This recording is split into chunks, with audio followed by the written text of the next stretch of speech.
fight. I was actually going to ask you, are you not getting used to this yet? You know, the big stage, the O2 Arena?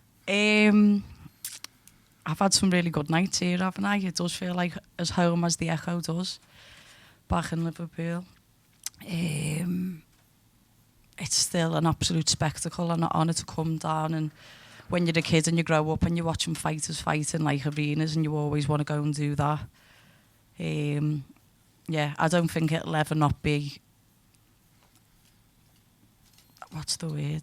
It just takes me breath away every time, and I'm probably not going to get used to it now. That should have been the answer. That's cool.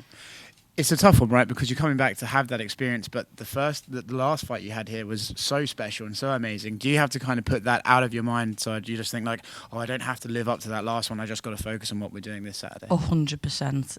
That spin and elbow means fuck all on Saturday, doesn't it? That's not going to win me the fight, living off the last fight. But what it has done is give me the belief, and it's given me the mental fortitude more to come into this one and know really what I'm capable of. I think you all may have seen it last time we was here. I was calm, I was collected. I have my odd little jokes and my swear words here and there, but I'm really finding my feet within the UFC now, and I just want to show consistency, and I just want to show, look, I'm fighting someone who I've actually got a reach on, so I don't actually have to force a fight for a change. I'm going to be able to stick and move and just have a good go. When you look at this fight, is that how you see it playing out? You being able to keep her at length? Well, if I can sometimes keep someone with a 10-inch reach, I think if I've got a 1-inch reach advantage on someone, then I can imagine it's going to happen. I see the fight going one or two ways. She's either going to come and try and clinch me against the cage, or she's going to run. Her style is quite counter, striking off the back foot. And I'm prepared for all of it. I mean, I've fought Talia Santos on the wall, I've fought Gillian Robertson on the floor, I fought Laura Prokoplia on the floor. I'm very much now accustomed to them fights. I've made the correct, we've tidied up in places and we've worked hard, and after the last fight I got to go away to San Diego and I trained with Jay Flo, just like our Patrick did the time before. Got to go back to some judo and stuff that should nullify her strengths. Mm-hmm. Your teammate Paddy's fighting on the card as well. What have you made of the twerking talk going on with him and Jordan? Oh, fucking hell. I don't know, he's just trying to sell a fight. I appreciate anyone who likes to express themselves and show just who they kind of are, but if Jordan thinks he's going to twerk in that Echo, in that O2, he's got no chance. I think there's more chance of Paddy teabagging him than that happening. Like, this is what's back and forth. Paddy's going to teabag him, like, on whatever game it is, Fortnite or Call of Duty or something, I don't know. But, I don't know, let boys be boys and just play. Jordan also questioned, he said, the fight will be at 9 o'clock. How drunk can they really be by then? Is that a real question for me? I don't know. I'll probably be half a bottle of Howler head down, spinning around the O2 by then. But I think, look, at UFC London, the fans are coming from everywhere. Half of Liverpool, well, most of Liverpool will be in there. Manchester for Tom. And I just think the atmosphere may be more than the last time.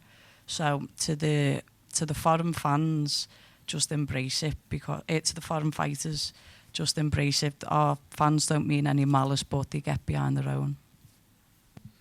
Who's next? Hiya, boss. How you doing? I know you said you can't take that spinning elbow into the cage with you this weekend, but talk to us about what that did for you, your confidence, your career, your exposure within the wider MMA world, because it was a huge moment, right?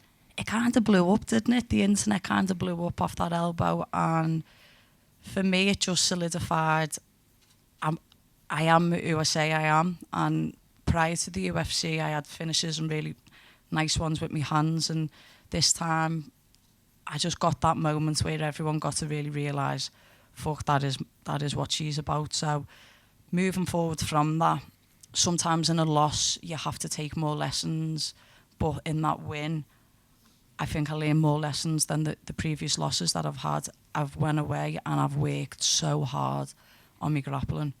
Even though it was the striking that won me the fight, I just want to keep on evolving and keep on getting better as a mixed martial artist. And I think I just reiterate what I said before, like my feet are permanently cemented into the floor. It's not gone to my head. I've gone from the I just want a bevy girl to the elbow girl, and I wonder what we'll get on Saturday night, what I'll be next. I know you're someone who will always fight with their heart on their sleeve, but how much has being able to fight more with your head in the last few fights been a game changer for you? Yeah, I think you can all probably see me progression as a mixed martial artist, and my fight IQ has risen. I think Paul Rimmer, Adam Ventry, Ellis Hampson and Joseph McNally, I've really started to calm this, even though I know in the fight the tempo is a lot and it's fast. My decision making in that last fight, I think, was spot on, and the fight before against Kim, I'm making the correct decisions instead of shooting for a takedown when I shouldn't. I've just took my time, and if the pace is too much, I've took it down and slowed the fight down. And this fight, my opponent will bring lessons to me that I think I've already passed, but I think I'm going to be able to pass with flying colours this time. Final one from me. Looks like you're having the time of your life right now. You know, everything's going absolutely superbly for you. But this is the toughest sport on the planet, right? And the minute you take your eye off the ball, you get humbled real quick. So how are you managing to balance all of this with the increased exposure, the fact you're much more famous, and you know your career is on the up and up, but while also keeping your feet firmly on the floor? I think notoriety and all of that kind of thing means fuck all. I've learned that none of it's real. Do you know what I mean? Just because I can go out and more people know my name doesn't really change me as a person. It doesn't change my life. It doesn't change my family's life. Like, Liverpool's got a really good way of sometimes keeping you humble. Like, I walk in that gym every day and get humbled by my training partners, me mum, my family, my girlfriends, everyone. I'm the butt of the joke all the time. Do you know what I mean? Just because I fight, it doesn't mean anything. I've tried to be more of a role model and less of just the bevier. I've tried to drink less and do more for my community since getting more notoriety. So I think that always keeps you humble. And through all of this journey, and through Everton and through the last fight, I've just realised I just want to be a world champion. I just want to be a world champion again. And I can't look too far in the future. I just have to take every day and every fight as it comes. But like I say, I can't live off that performance forever, can you? You need to make sure that the next one outdoes that. However, the finish may not ever outdo that last one. The fighting IQ and the decision making should and will. Brilliant, thank you. Molly right here. Hi. Hi. You know, when people talk about that event in March, and many fans and just pundits saying that was maybe the best fight night, if not arguably one of the best events ever in the Definitely UFC. was, lad. Definitely was. You'd have had to be in there, but it definitely was. Well, my question is, when you're next up, you've seen, you know that the English and the European fighters are doing well. How much did that affect you, whether it be confidence, whether it be pressure, or anything else in your energy? All Molly McCann needs is a crowd. That's all I need. I couldn't do COVID. I was fortunate enough to go to Fight Ireland and be treated like an absolute queen over in Abu Dhabi. I was fortunate enough to fight in the Apex while still in the bubble. I couldn't do it. I just couldn't lift myself up to that kind of atmosphere. There was none.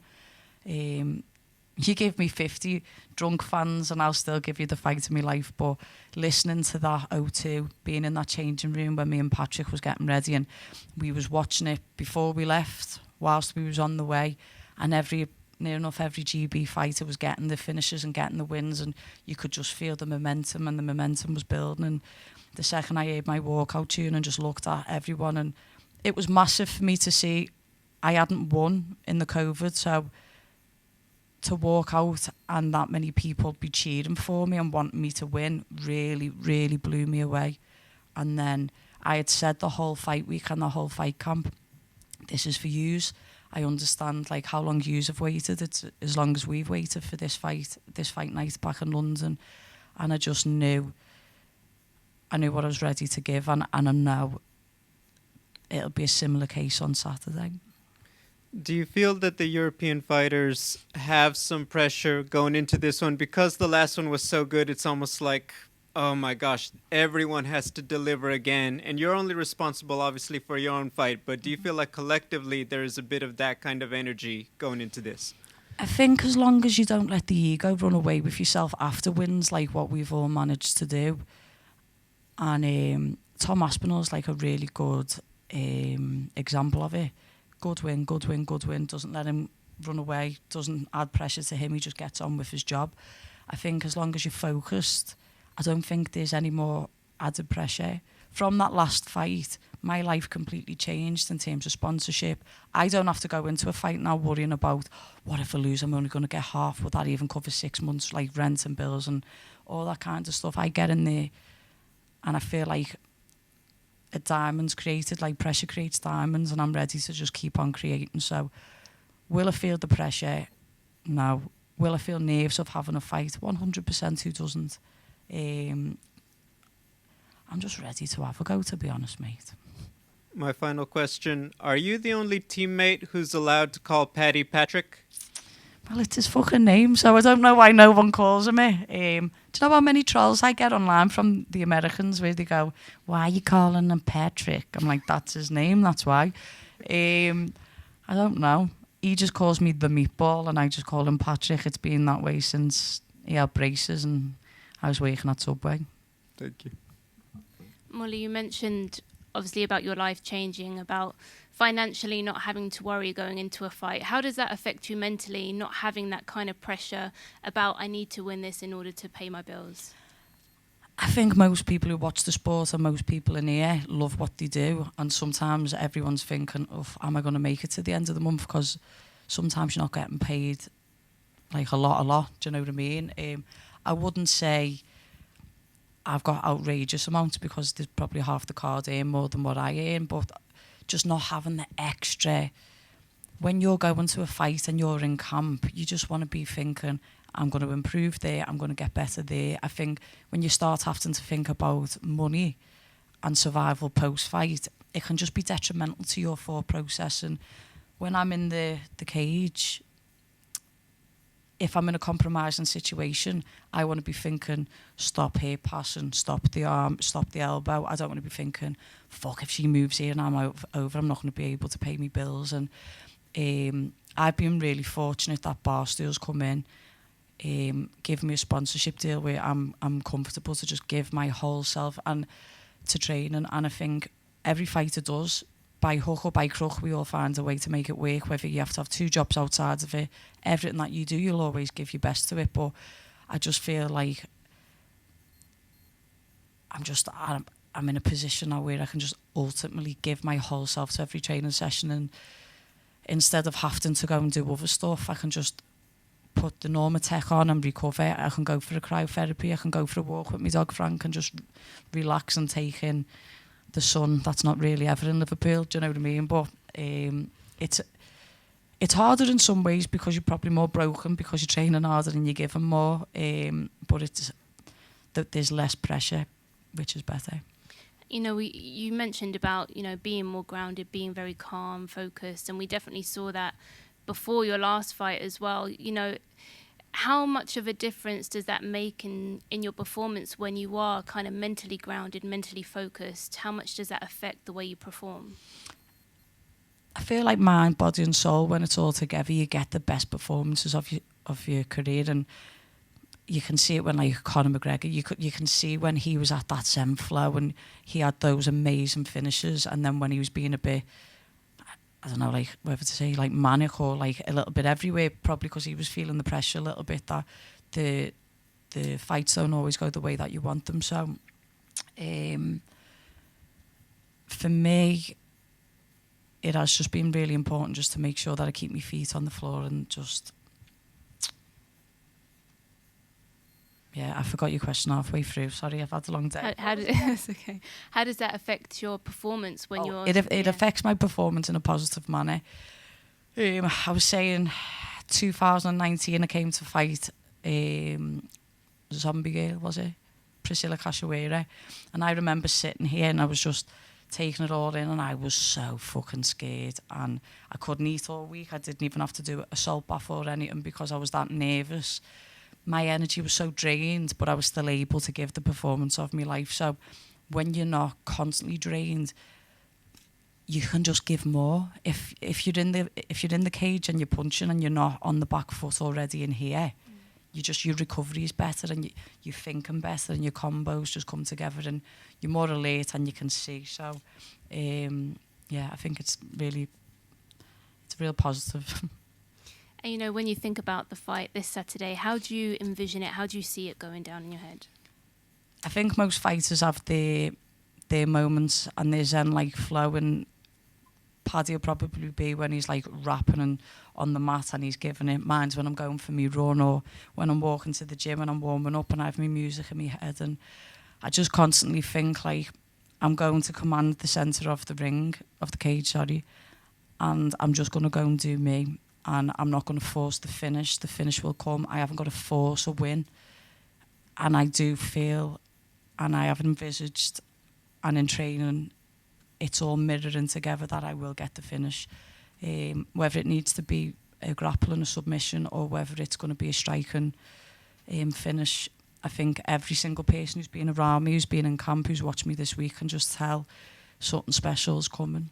So Dan Hardy said to me, off the back of that last fight, is kind of like 3 wins. I went, what do you mean, lad? And he went, just in here, you'll just be a different animal, and you can kind of carry the momentum and the self-belief moving forward. So I believe that's where I'm at.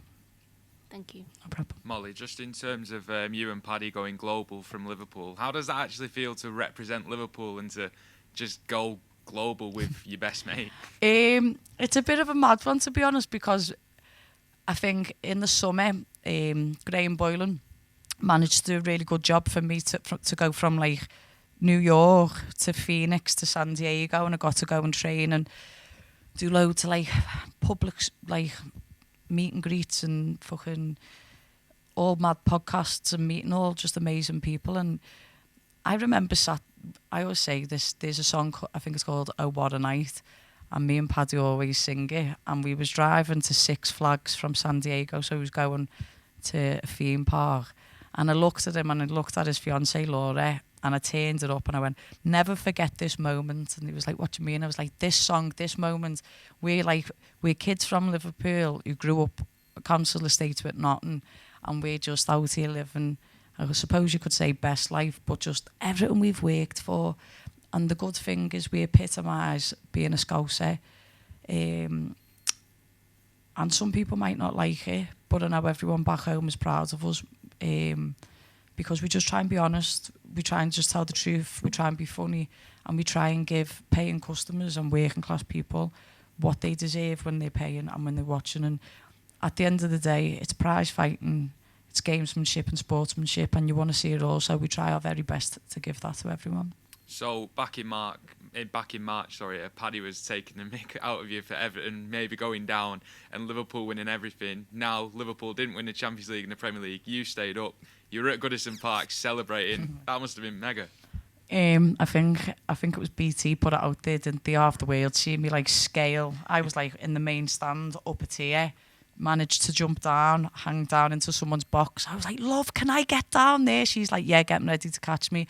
I got onto that field. I was with Dele Alli, Seamus Coleman, Frank Lampard. I got to them all, and I had flares. I had all like blue in my hair for I don't know how long. I had to do a UFC Connected interview the next day, and I had no voice left, and my hands were still blue from the flares. But what a good time that was to be an Evertonian. I got taken the piss out of quite a lot for how much we celebrated staying up, but those who don't understand just don't matter. And Paddy was going, I hope yous go down, and all that. And you remember this time, last time I was here, I was giving it to the Everton players, because I was like, you need to play for the badge and play for what it means. And they did. And when Liverpool lost the league and when they lost the Champions League, I didn't need to gloat, or I didn't need to rub it in Paddy's face, because like Everton haven't won nothing. But it was bittersweet, like, because there was a little bit of a yes in there. But yeah. there's still murders. I have got an Everton poster in the changing room, a flag, and he goes, "Get that fucking down," before he walks in. So. Just got 2 more for you. Go Molly on, Tim lad. from Sportskita here. How is it adjusting back to normalcy after such a high in the last fight night? Or is it still going on? I'm Molly McCann. Nothing's normal in my life. Nothing's ever been normal in my life. I felt more at peace, in all honesty, since all of that, because I think if you feel fulfilled and have lived up to your potential, I don't feel like I'm touching my potential yet, but I'm like, I'm showing steady growth towards where I need to be.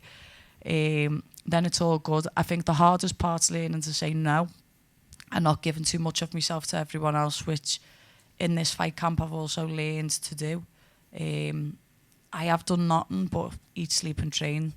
I've probably done 2 media obligations the whole camp because I haven't tried to lose track and lose focus. The main thing is to keep the main thing. And if I'm honest with me goals, my dreams and my ambitions of being a world champion, then I can't run away. Like I keep saying, that elbow will probably get sketched on me gravestone. Do you know what I mean? And me I just want a bevy lad quote will be there, but it doesn't mean anything, in all honesty. And last one for you. You want to work towards a world title, you said. Is there someone in the top 10, a name that you want to call out? I've never been one to call anyone out. I gave it the big I am against Gillian Robertson, and she humbled me. My humbler, the best lesson of my life. So I learned I don't need to do that because I failed at the first hurdle on that one. But I'm going to get this win. Dave Portnoy from Barstool is around, and Dana and him are quite tight. So hopefully after the fight we can have a conversation.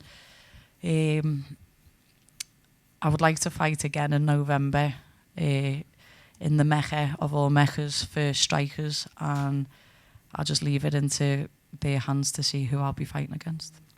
Oh, hey Molly, just one from me. With Cage Warriors just around the corner, I wondered who's the next fighter from your gym, Next Gen, who can make the jump to the UFC? There's not one. There's a few of us. I think me and Patrick will be going to watch after the weigh-ins because our boys are on the prelims, so that we can all get a scran together and enjoy the Friday night. But you've got Nathan, you've got Luke Riley, you've got Adam Cullen, you've got... I don't really wear makeup, do I? I've got mascara in my eye and it's stinging. That'll teach me. What's my lad from Warrington called again? Nick, what was our middleweight world champion called? His name's just completely gone from my brain. No. Oh my God. Yeah, Bonnet. Sorry, I've had so much going on. Matt Bonnet, I'm really sorry for that one, lads. All of these are ready, and they'll be ready for world titles and Cage Warriors before we move forward. But it's really nice to step on the mat knowing you're in the presence of people who are leveling you up. The last day of my training camp, I got in a taxi on the way to the gym and he went, "Fucking hell, Gail, you look like shit." I went, "What, do you want me to be looking fresh as fuck at the end of a fight camp?" Because I was like, if that's the case, then I'm not training with the right people, am I? I mean, they're not hating me, don't get me wrong, but I'm giving me like life to the camp. But Next Gen versus the world, and soon we'll be making the O2 just a club show.